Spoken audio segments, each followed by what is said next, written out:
us more about what glow up culture is. Well, thank you for having me. I think what's most important for me to underscore is that I know this seems like a silly topic, but it's not silly to tweens, you know? And so the last thing we want to do as parents or as humans generally is shame young people for things that they're genuinely interested in. So to your point, what is globe culture? It is this pervasive focus on using products and these elaborate self-care routines to really change your appearance.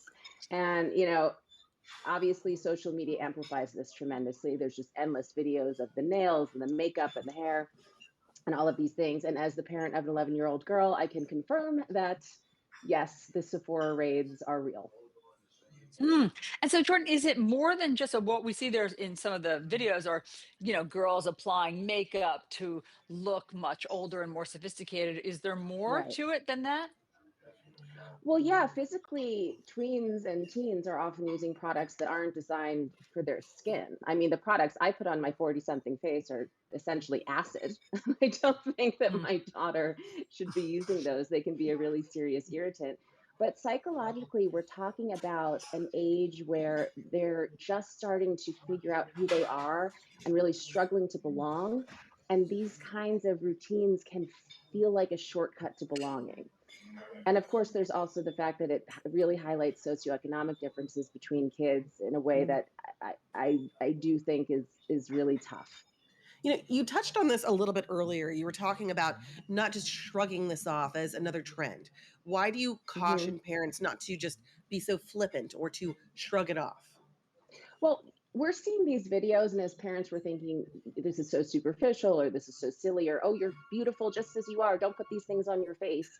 But it's not about skincare for them. It is about identity. And it's really important that we understand that and not make them feel dumb or vain for enjoying content that is being fed to them literally 24/7. Mm. So, what should we be doing? Should we be monitoring all their social media feeds? If only we could.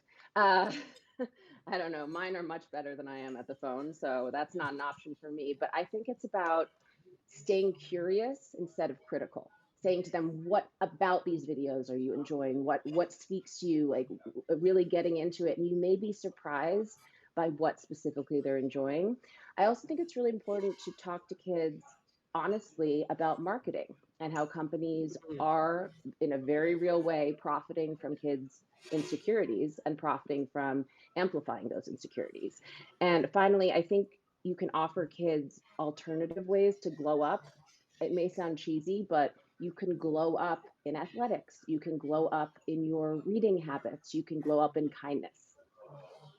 Mm. Jordan, this is actually a very interesting topic for me because I, have had three teenagers, and I think that part of why kids want the glow up is because adolescence is a notoriously awkward time. I mean, universally, Hmm. everyone, adolescence is just such an unappealing time that they try to get through more quickly to teenagehood, which seems more sophisticated and more grown up. Yeah. And so I certainly understand the impulse. There's one picture that we keep showing on here of a girl in a very like skimpy bikini, and it's like, is the feeling that 11 and 12-year-old girls are just trying to rush the developmental stage that they're in.